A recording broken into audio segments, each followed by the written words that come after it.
지난 시간에 우리는 한국 현악기에 관해 알아보았습니다. 오늘은 타악기를 공부해 보겠습니다. 한국 전통음악에는 장단이 있습니다. 길고 짧음을 나타내는 이 장단이란 용어는 일종의 리듬 순환을 말합니다. 반복적인 규칙이 리듬 순환을 만들고 그 순환 안에서 선율적 흐름과 음향적 조화가 이루어집니다. 이 리듬 순환, 반복적 규칙을 갖는 장단은 기본적으로 타악기에 의해서 만들어집니다. 먼저 한국 타악기는 특정한 음높이가 있는 유율 타악기와 음높이가 없는 무율 타악기로 나뉩니다. 그리고 악기 재료로도 구분되죠. 이러한 악기 분류법에 관해서는 지난 강의에서 이미 살펴봤기 때문에 오늘은 궁중음악 대치타, 궁중재래악, 그리고 풍류음악 이렇게 음악 범주별 타악기를 알아보도록 하겠습니다. 우선 대치타에서 사용되는 타악기에는 용고와 자바라가 있습니다. 행진에서는 긴 행렬의 움직임 상황과 보폭을 알 수 있는 소리가 필요한데요. 여기에는 타악기가 매우 중요합니다. 우선 용고는 행진을 하면서 연주해야 하는 대치타의 특성에 맞추어서 북 몸통에 무명천 끈을 달아 몸에 고정시킵니다. 연주 복장에 있어서 용고를 연주하는 북채 잡은 손을 이렇게 흰색 장삼에 가린 것이 흥미롭죠. 행래의 의미를 좀 더 신성하게 만들기 위해서 손을 가린 것으로 생각됩니다. 자바라는 대치타는 물론 민속음악과 그 특징을 담고 있는 무속음악과 불교의식까지 매우 폭넓게 사용되는 악기입니다. 그러면 이제 궁중재래악에서 연주되는 타악기를 알아보겠습니다. 궁중재래악은 종묘재래악, 사직재래악, 문묘재래악 이렇게 나누어 볼 수 있는데요. 절차, 노래, 춤, 악기 연주로 구성된 이 재래악에서 악기 편성의 규모는 큽니다. 그러다 보니 노래인 악장과 악기들은 두 악대로 나뉘어 편성되는데요. 바로 등가와 헌가입니다. 제사가 집전되는 건물 대돌 위와 그 아래로 그 위치를 나누어서 위에 배치되는 악대가 등가이고요. 아래 배치되는 악대가 헌가입니다. 이러한 악기 배치를 그린 것이 악현도입니다. 전통적인 악현도에 나온 악기 배치는 현재에 이르기까지 조금씩 변화되었는데요. 지금 보시는 그림은 2000년에 열린 종묘재래악에서의 악기 배치도입니다. 여기에는 무율 타악기와 유율 타악기가 사용됩니다. 등가에서는 방향, 편경, 박, 장구, 절고, 편적, 축 등이 사용되고 헌가에서는 진고, 축, 박, 장구, 편경, 방향, 징 등이 사용됩니다. 표를 보시면 등가와 헌가의 구성 타악기들이 같은 것도 있고 다른 것도 있죠.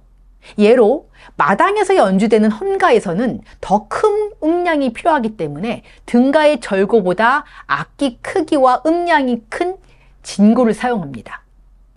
사직재래악과 문묘재래악의 악기 배치도도 간략하게 살펴보시죠. 세 종류의 재래악 악기 배치도를 보면 등가의 좌우가 헌가에서 바뀐 것을 알 수 있습니다. 예로 종묘재래악의 등가에서 어와 축의 위치가 헌가에서는 축과 어로 그 순서가 바뀌고요. 문묘재래악의 등가에서의 편경과 편종의 위치가 헌가에서는 편종과 편경으로 그 좌우가 바뀌어 배치되어 있습니다. 이것은 음과 양의 순환과 합의를 상징하는 것이라고 할 수 있습니다. 자, 그러면 궁중재래악에서 주요 타악기를 무율 타악기와 유율 타악기로 나누어 살펴보겠습니다. 우선 재래악의 무율 타악기 중에서 일부를 소개하겠습니다. 박은 음악을 시작하거나 악절의 끝이나 시작을 지시하는 악기입니다. 그리고 재래악 편성에서 한 쌍으로 엮여 있는 악기 두 대가 있는데요. 바로 축과 어입니다. 축은 소나무로 악기 몸통을 만들어 푸른색으로 색을 칠하고 몸통 안을 판 이후에 그 안으로 방망이 채를 내리찢는 악기입니다. 그리고 어는 엎드린 하얀 호랑이 모양인데요. 9개로 쪼갠 대나무 채로 연주합니다. 이 채로 호랑이의 머리를 치거나 등줄기에 있는 톱니를 긁어서 소리를 냅니다. 툭, 턱, 트르르. 이러한 축과 어의 소리는 일반적으로 우리가 익숙한 음악적 소리는 아니죠. 이러한 상징적인 소리들로 재래하게 음향적 구조를 그려냅니다. 그리고 앞서 말씀드린 것처럼 푸른 색깔의 축은 음악의 시작을 의미하는데요. 악대의 동편에 위치하고요. 반면 하얀 색깔의 어는 음악의 마침을 뜻하는 것으로 악대 서편에 배치됩니다.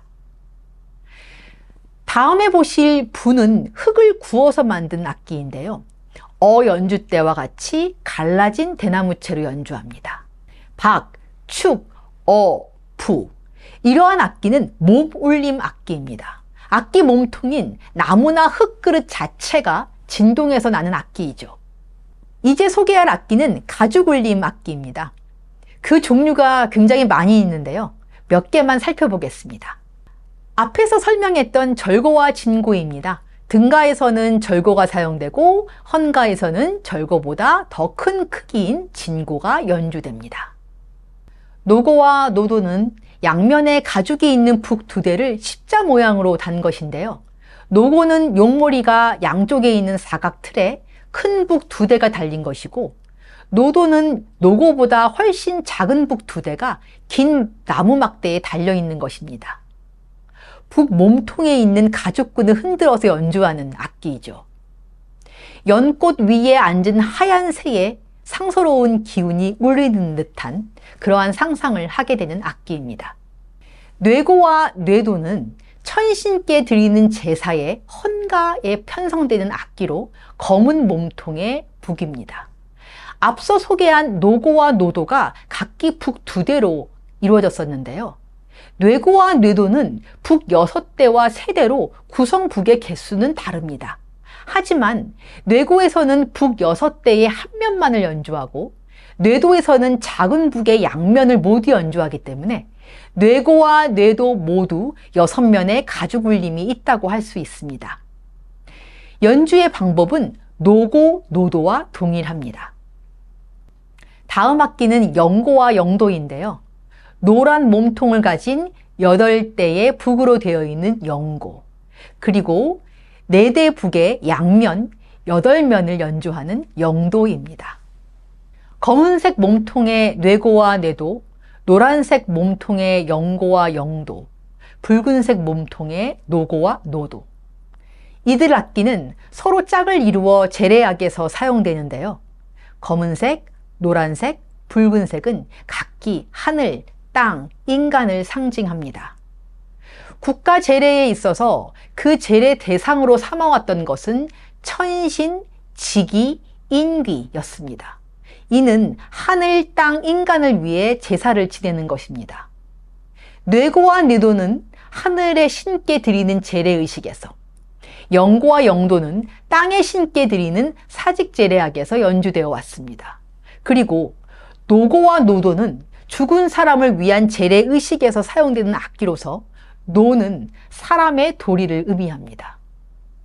사실 모든 제례는 결국 살아있는 인간을 위한 것이겠지만 자연과 조상의 축복과 은덕이 있어야 우리 삶이 지속될 수 있다라는 믿음을 보여주는 것이 제례의 목적이라고 봅니다. 이제까지 소개한 무율 타악기는 특정한 음높이 없이 나무, 구운 흙, 대나무, 가죽 등 악기 재료 그대로의 소리를 내고 있습니다. 그렇다 보니 사람들이 무율 타악기를 듣기에는 음악적으로 다소 이질적인 소리라고 느끼실 수 있을 것입니다. 하지만 일반적 음악과는 다른 재래악의 신비롭고 상징적인 음향을 구성하는 데에는 큰 역할을 담당하고 있다고 봅니다. 유율 타악기는 음악적 구성에 있어서 중심이 되는 음을 내기 때문에 음악 형식에 있어서 매우 중요하다고 할 수 있습니다. 그 대표적 악기가 편종과 편경인데요. 편종은 쇠붙이로 만든 12개의 종을 두 단으로 나누어 매단 악기입니다. 그리고 편경은 기역자 모양의 16개의 돌, 즉 경을 두 단으로 나눈 것입니다.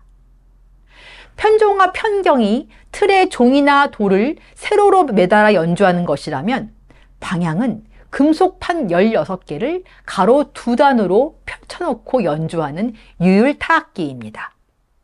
특종과 특경은 하나의 음으로 되어 있는 악기인데요. 특종은 쇠로 만든 종이고 특경은 기역자 모양의 돌경입니다. 등가에서는 특종과 특경을 각각 한 대씩만 사용했지만 좀 더 음향이 필요한 헌가에서는 각각 9대씩 배치했었다고 합니다.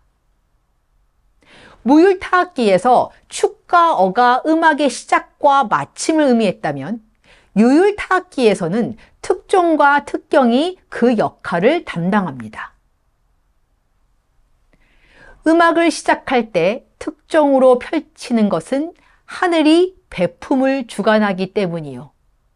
음악을 마칠 때 특경으로 마무리하는 것은 땅이 마침을 주관하기 때문이다. 하늘, 땅, 배품, 주관. 시약화성에서 언급한 내용을 볼 때에 악기의 음악적 역할보다는 악기의 의미와 상징을 강조하고 있다는 것을 알 수 있습니다. 궁중제례악은 파름 악기가 모두 배치되어 있는 음악입니다. 쇠, 돌, 줄, 대나무, 바가지, 흙, 가죽, 나무. 파름의 악기 재료를 모두 사용하는 것은 자연의 섭리와 이치를 담고자 하는 이유 때문입니다. 파름의 악기 재료 중에서 혁부와 목부, 즉 악기 재료인 가죽과 나무는 타악기에서 오롯이 드러날 수 있습니다. 물론 가야금은 나무와 줄로 만들어지고 해금은 파름 재료가 모두 구비되어 있다고는 하나 가죽과 나무의 본연한 울림이 생산되는 것은 타악기이기 때문입니다. 이러한 측면에서 본다면 제례악에서 타악기는 악기 재료 파름의 완성이자 음양 오행사상 구현 조건을 충족시키는 중요한 악기라고 할 수 있습니다. 궁중제례악에 이어서 이제는 풍류음악에서 연주되는 타악기를 알아보겠습니다. 풍류음악은 문인들의 음악인데요. 노래와 기악 혹은 관악과 현악의 합주가 대부분이기 때문에 타악기는 반주악기의 역할을 주로 담당하고 있습니다. 여기에서 타악기는 노래와 기악의 선율에 방해가 되지 않으면서도 장단의 리듬 순환을 짚어주어야 합니다. 따라서 풍류음악에서의 타악기는 장구가 주로 사용되고 간혹 좌고 또한 활용됩니다. 장구는 궁중음악에서부터 민속음악까지 폭넓게 연주되는 악기입니다. 그러나 그 모양은 음악 갈래에 따라 조금 다른데요. 궁중음악과 풍류음악에서 사용되는 장구는 민속 장구보다 통이 크기 때문에 가죽의 울림이 크고 진중한 느낌이 듭니다. 장구의 왼쪽 면을 북편이라고 하는데 손으로 연주합니다. 그 오른편은 채편이라 하고요. 대나무로 만든 얇은 채로 연주합니다. 장구통은 북편이 채편보다 조금 더 크고 그만큼 울림이 더 큽니다. 손과 채로 연주하는 가죽면은 습도에 민감하기 때문에 연주에 적합한 소리를 만들기 위해서는 가죽 상태를 잘 관리해야 합니다. 또한 장구 가운데에 있는 조이개를 활용하여 가죽면을 팽팽하게 만들어 소리를 높이기도 하고 느슨하게 풀어서 소리를 낮추기도 합니다. 장구의 북편과 채편의 소리 대비, 그리고 채편의 중앙 복판과 가장자리 변죽의 음향적인 대비, 이러한 소리와 음향적 대비는 장단의 리듬 순환에 호흡과 정서를 불어넣는 역할을 합니다. 그리고 좌고는 합주에서 사용되곤 하는데요. 장구에 비해 음량이 크기 때문에 가곡과 가사와 같이 적은 음량의 노래가 있는 음악에서는 사용되지 않고 상대적으로 큰 음량의 기악 합주에서 연주됩니다. 오늘은 궁중제례악과 풍류음악에서 사용되는 한국의 타악기에 관해 알아보았습니다. 다음 강의는 제2주차 강좌의 마지막 시간입니다.